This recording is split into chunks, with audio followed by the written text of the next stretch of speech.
등기부등본, 보기엔 깨끗해 보여도 위험할 수 있습니다. 여러분, 부동산 계약 앞두고 등기부등본 딱 펼쳐봤을 때 근저당도 없고 깔끔하네, 이러고 안심하고 도장 쾅 찍으셨던 분들 많으시죠? 그런데요, 진짜 위험한 집은 오히려 등기부가 깨끗해 보이는 집일 수도 있습니다. 등기부등본에 그 줄 하나만 있었어도 막을 수 있었던 사기, 깨끗한 줄 알았던 집이 알고 보니 전세금 못 돌려준 이력이 있는 집, 심지어 진짜 주인이 따로 있는 집이었다면 어떨까요? 그래서 오늘 영상에서는 등기부등본에서 반드시 확인해야 할 핵심 포인트 3가지, 그리고 깨끗한 등기부가 오히려 더 위험할 수 있는 이유, 마지막으로 전세 사기와 매매 사기까지 막을 수 있는 실전 방어 전략까지 하나하나 쉽게 알려드리겠습니다. 이 영상 끝까지 보시면 이제는 어떤 집이든 등기부만으로 위험 여부 판단 가능해지고 보증금도 지킬 수 있습니다. 그럼 바로 시작하겠습니다. 먼저 등기부등본은 크게 3부분으로 나뉘어 있습니다. 표제부, 갑구, 을구. 이거 용어 어렵다고 겁먹을 필요 없습니다. 그냥 이렇게 생각하시면 됩니다. 표제부는 이 집이 어디에 있고 어떤 구조인지, 갑구는 주인이 누구인지, 부동산의 신분증이라 보시면 됩니다. 을구는 이 집에 잡혀있는 대출이나 채권과 같은 빚, 권리들이 뭔지 알려주는 항목입니다. 표제부에서는 주소가 계약하려는 물건과 정확히 일치하는지, 그리고 용도가 주거용인지 꼭 확인하세요. 가끔 주거용으로 보이는 건물이 근린생활시설로 등록되어 있는 경우가 있는데, 이럴 경우 전입신고가 안 돼서 보증금에 대한 대항력이 안 생기며 대출이 나오지 않아 큰 문제가 생길 수 있습니다. 갑구에서는 소유자 확인이 핵심입니다. 내가 계약하려는 사람이 정말 이 집 주인인지 반드시 등기부상의 소유자 이름과 신분증을 대조해야 합니다. 계약 시 대리인이 왔다면 위임장 원본, 인감증명서, 신분증까지 꼼꼼하게 확인하세요. 그리고 갑구에서 가장 중요한 건 압류, 가압류, 가처분, 가등기 같은 위험 신호가 있는지입니다. 위 같은 항목은 이 집의 주인이 현재 세금을 많이 연체했던지, 변제 못한 채무가 있어 채권자가 돈이나 권리를 보호하기 위한 법적 조치라고 보시면 됩니다. 이런 게 있다면 그 집은 언제든지 소송이나 경매로 넘어갈 수 있습니다. 그래서 아무리 좋은 물건이라도 갑구에 압류, 가압류, 가처분 등이 있으면 웬만하면 계약을 안 하시는 게 좋습니다. 다음으로 을구입니다. 을구에서는 근저당권과 임차권 등기, 전세권 등을 반드시 확인하세요. 근저당권은 말 그대로 이 집에 빚이 얼마나 있는지 나타내는 항목입니다. 보통 주택을 구매할 때 받았던 주택담보대출이 가장 많이 표기가 되어 있습니다. 여기서 가장 중요한 건 채권 최고액입니다. 보통 1금융권에서 대출을 받았다면 채권 최고액은 대출 원금의 120%가 채권 최고액으로 설정되어 있습니다. 이 대출 원금이 계약하려는 부동산의 시세 대비 70%를 넘는다? 그럼 경매 넘어갔을 때 보증금을 한 푼도 못 받을 수도 있습니다. 특히 전세는 보증금이 크기 때문에 대출금이 많다면 더 주의하셔야 합니다. 경매 시 은행이 선순위로 돈을 가져가고 나머지 남은 돈이 없다면 여러분의 순위는 밀려 보증금을 보상받을 수 없습니다. 다음으로 을구에 임차권 등기가 있다면 이건 이전 세입자가 보증금을 못 돌려받고 법원에 등기를 해둔 상태입니다. 이건 진짜 빨간불입니다. 계약 전에 반드시 말소되어 있어야 하고, 말소가 되어 있지 않다면 절대 계약하시면 안 됩니다.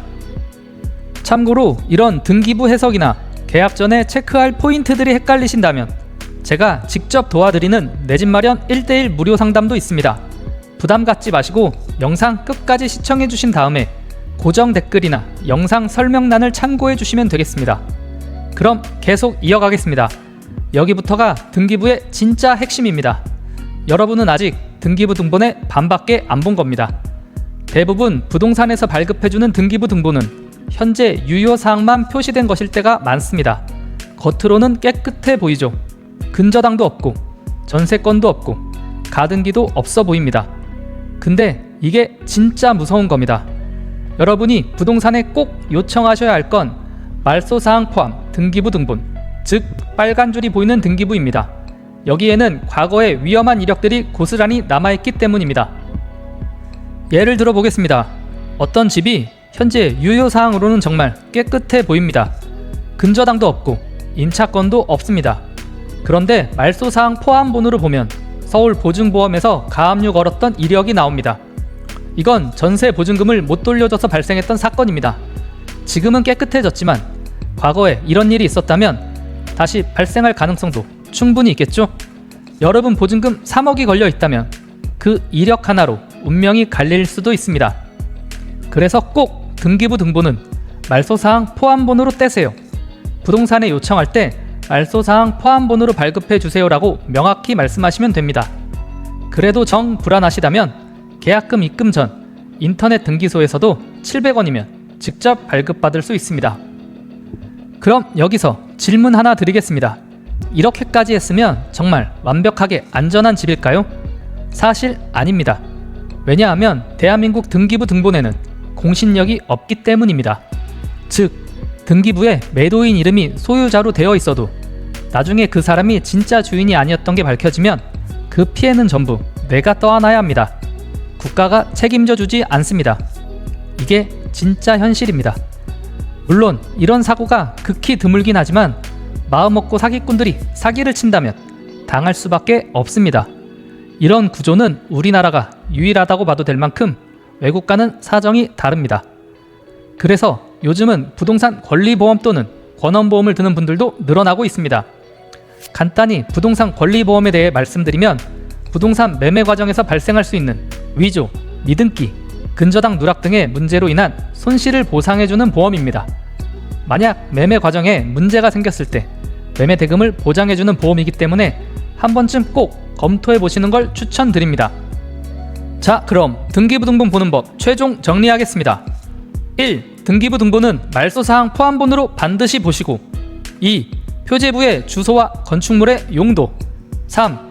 갑구에는 소유자 인적사항과 압류, 가압류, 가등기 등의 항목이 있는지 확인하시고 4. 을구에선 근저당, 임차권, 전세권을 확인하시면 됩니다.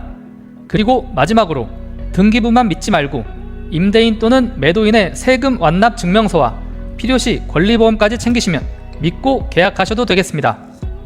그런데 등기부 보는 법을 안다고 해도 실전은 또 다를 수 있습니다.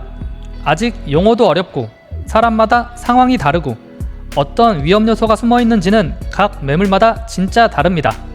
그래서 제가 운영하고 있는 1:1 내 집 마련 상담에서는 등기부 등본을 단순히 설명해 드리는 게 아니라 계약 전에 꼭 점검해야 할 부분들을 실제 사례 중심으로 함께 확인해 드리고 있습니다.